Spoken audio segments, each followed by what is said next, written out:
When Rotary Charities was exploring systems change thinking and grant making, really the impetus was to have a longer and greater impact on our communities.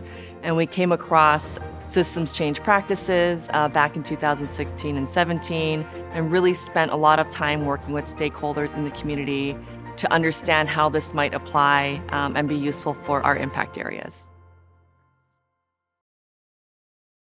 The folks that are doing the work on the ground of systems change inspire me every day.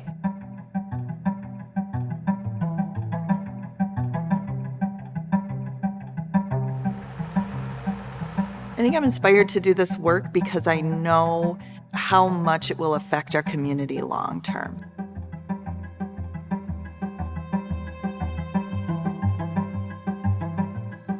Systems change to me is a whole different level of looking at problems and solutions when it comes to complex situations.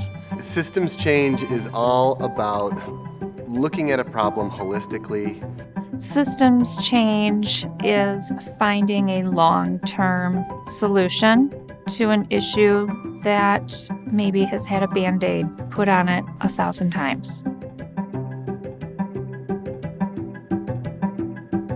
I think that systems change is about recognizing the complexity of the social and environmental and built environments, and really owning the fact that solutions are messy, problems are messy, they're all interrelated, and it's a complex, interrelated system.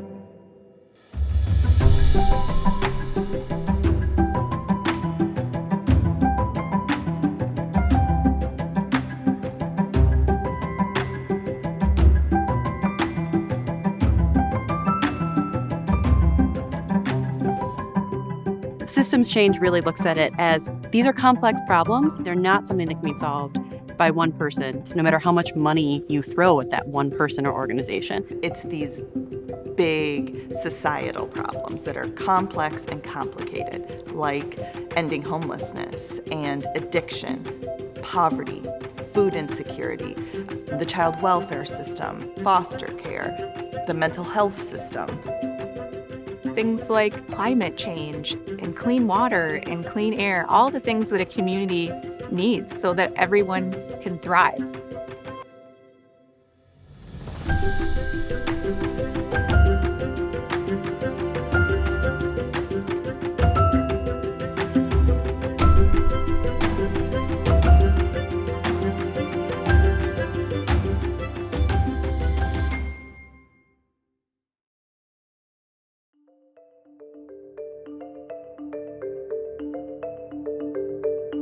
It's really important to convene people together because in a complex problem, you don't fully understand the full nature of what the challenge is before us.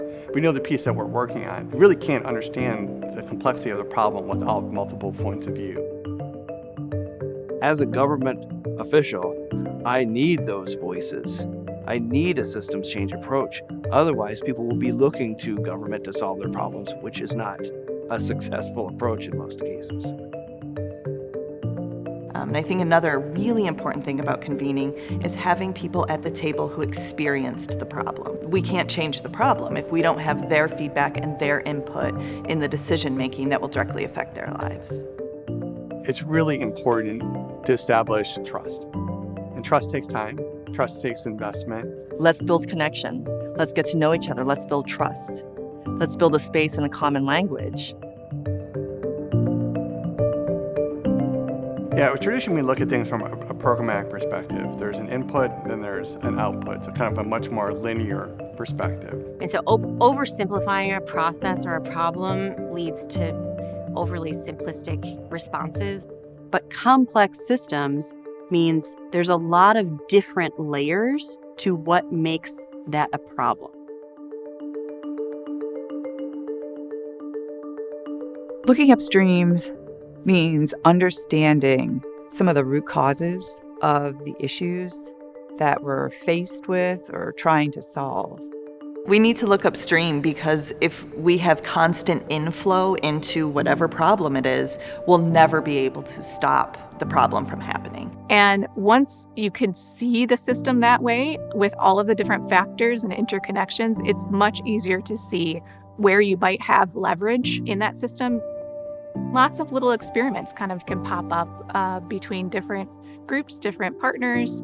It can be very strategic, or it can be really, really organic. Upstream solutions mean we're looking at not just what's here in front of us today, we're looking at what was there 10 years ago, and we're looking at what could be there 10 years from now. What do we do about it now, right? Do we change that policy? Do we come up with new policies? Do we have to shift stigma around something? Do we shift a social conversation? Everyone needs to be in movement together, coordinated, and understand their interdependence. That kind of mycelial mat of relationships that is strong and that can be tapped into. That convening aspect is making sure there's some synergy there. As we're all moving forward on our individual goals, let's make sure those individual goals have enough crossover where we're solving much bigger problems that we could ever solve on our own. And when you open up and start talking about system change, you will find allies, you will find others that are working on the same problem, and aligning them in a cooperative system, you can really, again, leverage what you have to deliver better services. You will find resources, untapped resources. You're always learning in a systems change model, and it's challenging and complex, and I think it requires a different skill set. We've been fed this narrative of every problem has a simple solution. So all of that mindset shift actually requires a very deep understanding of how we engage with the world. Noticing a shift, a mindset shift, that's a win.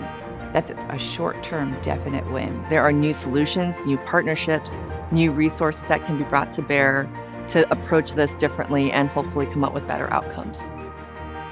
What's happening with systems change in our region is incredibly inspiring to me. It gives me hope that we can have communities that work for everyone. I believe in hope and that, we can come together as humans and work to address a complex challenge because I see the results.